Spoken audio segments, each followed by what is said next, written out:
बिस्मिल्लाहिर्रहमानिर्रहीम। अस्सलामु अलैकुम स्टूडेंट्स, मैं हूं Mohammad Awais Academy of Commerce से। तो आज की वीडियो में हम डिस्कस करेंगे बीआरएस के क्वेश्चन नंबर 28 को। तो वीडियो को स्टार्ट करते हैं। Rectify the following bank reconciliation statement if you find incorrect, कि अगर नीचे आपको कुछ गलतियां उन्होंने बीआरएस का परफॉर्मा हमें बना के दे दिया है और उन्होंने कहा है कि अगर आपको इसके अंदर कुछ मिस्टेक्स नज़र आती हैं तो आपने उस मिस्टेक्स को करेक्ट करके बीआरएस बनानी है। तो हमारे पास बैंक ओवरड्राफ्ट एज पर पासबुक, यानी पासबुक का ओवरड्राफ्ट बैलेंस हमारे पास गिवन है 24,000 रुपीज़ से। तो हम इस बैलेंस को अपनी आंसर शीट के ऊपर लिख लेते हैं और क्वेश्चन को स्टार्ट करते हैं। जी, तो मैंने लिख लिया है बैंक ओवरड्राफ्ट एज पर पासबुक, जो कि 24,000 मेरे पास बैलेंस गिवन है। इसके बाद जो पॉइंट क्वेश्चन में गिवन है वो है जी cheque deposit but not collected, के चेक्स हमने बैंक में डिपॉजिट करवाए हैं और वो जमा नहीं हुए हैं। तो ये नॉट कलेक्टेड चेक्स हैं और नॉट कलेक्टेड चेक्स बीआरएस के अंदर क्रेडिट होते हैं। हमारे पास जो क्वेश्चन के अंदर बैलेंस गिवन है वो पासबुक का ओवरड्राफ्ट बैलेंस गिवन है, जो कि डेबिट होता है। तो डेबिट बैलेंस की मौजूदगी में ऐड के अंदर तमाम डेबिट वाली वैल्यूज़ लिखेंगे और लेस के अंदर तमाम क्रेडिट वाली वैल्यूज़ लिखेंगे।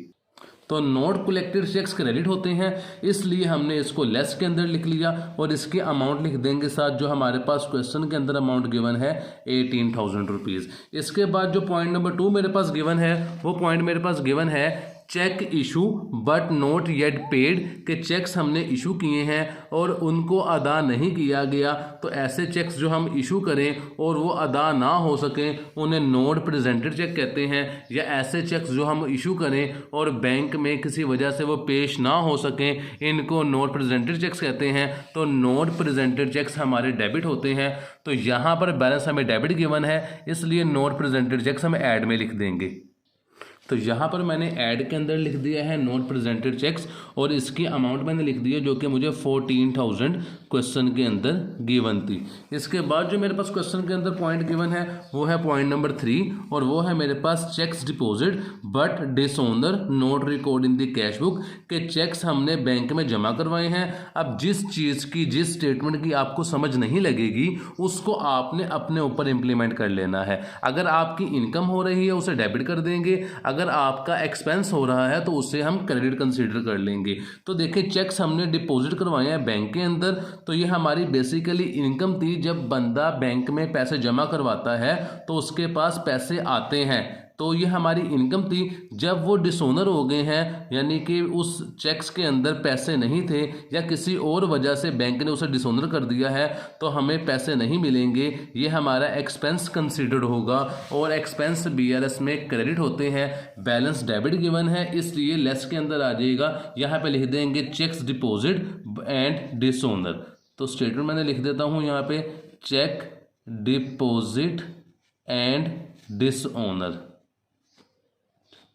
और अमाउंट इसकी मेरे पास क्वेश्चन के अंदर गिवन थी 4,000, तो मैंने यहाँ पे अमाउंट लिख दिया 4,000। इसके बाद जो पॉइंट हमारे पास गिवन है वो है point number 4 cheque issue but reported lost by the payee. ये पॉइंट समझने वाला है। इस पॉइंट को अगर मैं अपने ऊपर इंप्लीमेंट करूं तो देखें चेक्स मैंने इशू किए अपने कस्टमर्स को और वो अपने मेरे कस्टमर से, क्रेडिटर से, पेई से, पेई कहते हैं जिसने चेक की अमाउंट वसूल करनी हो।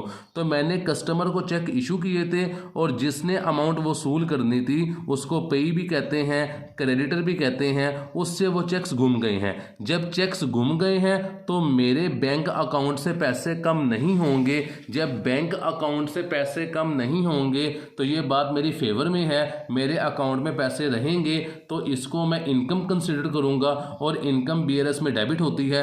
तो बैलेंस मुझे यहाँ पे डेबिट गिवन है, इसलिए इसको मैं ऐड के अंदर लिख दूंगा और स्टेटमेंट यहाँ पे लिख देंगे cheques issue and lost by the customer. Cheque issue but lost by the payee या लॉस्ट बाय द क्रेडिटर। ये स्टेटमेंट हम यहाँ पे लिख देंगे। बट लॉस्ट और अमाउंट इसकी गिवन थी मेरे पास क्वेश्चन के अंदर 6,000 रुपीज़। इसके बाद जो पॉइंट है मेरे पास वो है जी नीचे पॉइंट लेस वाला पॉइंट जो है वो लिखा हुआ है amount deposit directly into the bank by a customer not record in the cash book. कि एक कस्टमर ने डायरेक्टली हमारे अकाउंट में पैसे जमा करवाए हैं और उसको हमने कैश बुक में रिकॉर्ड नहीं किया है। 8,000 रुपये की अमाउंट थी। जब कस्टमर ने डायरेक्टली बैंक में पैसे डिपॉजिट करवा दिए हैं तो हमारे बैंक अकाउंट में पैसे आ जाएंगे। जब बैंक अकाउंट में पैसे आएंगे तो ये हमारी इनकम कंसिडर्ड होगी, क्योंकि हमारी इनकम BRS में डेबिट होती है और ऊपर डेबिट बैलेंस गिवन है, तो इसलिए ये ऐड के अंदर आ जाएगा। तो यहाँ पे हम स्टेटमेंट जो लिखेंगे, कस्टमर डायरेक्टली डिपॉजिट, ये हम स्टेटमेंट लिख देंगे, कस्टमर डायरेक्टली डिपॉजिट, और इसकी जो अमाउंट हमारे पास क्वेश्चन के अंदर गिवन थी वो 8,000 गिवन थी, उसको मैंने यहाँ पे इनर कॉलम में लिख दिया है। लास्ट पॉइंट जो हमारे पास है क्वेश्चन के अंदर वो है जी interest on overdraft not record in the cash book. Interest on overdraft bank ने हमसे चार्ज किया है 3,400 रुपीज़, 3,400 रुपये, और इसको हमने कैश बुक के अंदर रिकॉर्ड नहीं किया। कैश बुक में रिकॉर्ड नहीं किया, डजंट मैटर, बैंक ने इंटरेस्ट हमसे चार्ज कर लिया है ओवरड्राफ्ट के ऊपर। इंटरेस्ट ऑन ओवरड्राफ्ट हमारा एक्सपेंस होता है, जो बैंक को हम इजाफी रकम पे करते हैं उसको ओवरड्राफ्ट कहते हैं। तो ये इंटरेस्ट की शेप में हमने पैसे पे किए हैं बैंक को, तो ये हमारा एक्सपेंस कंसिडर होगा।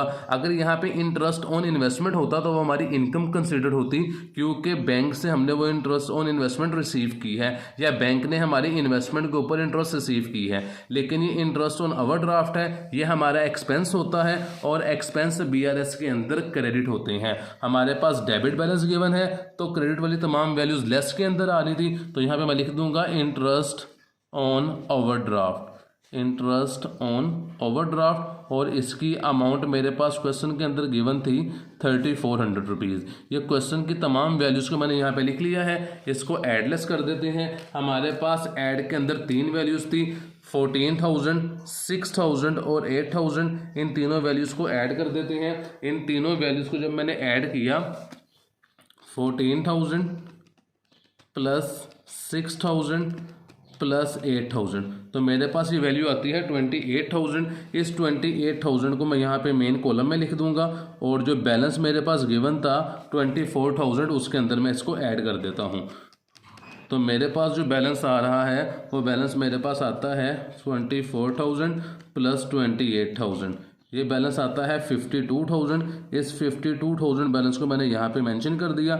नीचे जो अंदर लेस के अंदर हमारे पास वैल्यूज़ थी वो 3 वैल्यूज़ थी, 18,000, 4,000। इन तीनों को भी पहले प्लस करके लिख देते हैं, 18,000 प्लस 4,000 प्लस 3,400। तो ये मेरे पास जो अमाउंट आती है वो आती है 25,400। तो इसको भी यहाँ पे हम लिख देते हैं 25,400। ये अब इसको जो बैलेंस हमारे पास आया था 52,000, उसके अंदर से इस वैल्यूज़ को लेस कर देते हैं। बैलेंस था मेरे पास 52,000 माइनस 25,400, तो मेरे पास जो बैलेंस आ रहा है वो आ रहा है 26,600। और यही मेरे पास इस क्वेश्चन का आंसर है 26,600। ये मेरे पास करेक्ट बैलेंस है कैश बुक का। तो यहाँ पे मैं लिख देता हूँ correct balance of cash book. तो ये मेरे पास कैश बुक का करेक्ट बैलेंस आ गया है। ऊपर बैलेंस डेबिट गिवन था, तो कैश बुक का ओवरड्राफ्ट बैलेंस क्रेडिट मेरे पास ऑपोजिट आता है। अगर ऊपर डेबिट बैलेंस है तो नीचे जो आंसर आएगा वो क्रेडिट आएगा। वीडियो कंप्लीट हो चुकी है। इंशाल्लाह नेक्स्ट वीडियो में आपसे मुलाकात होगी। तब तक के लिए अपना ख्याल रखिएगा। अल्लाह हाफिज़।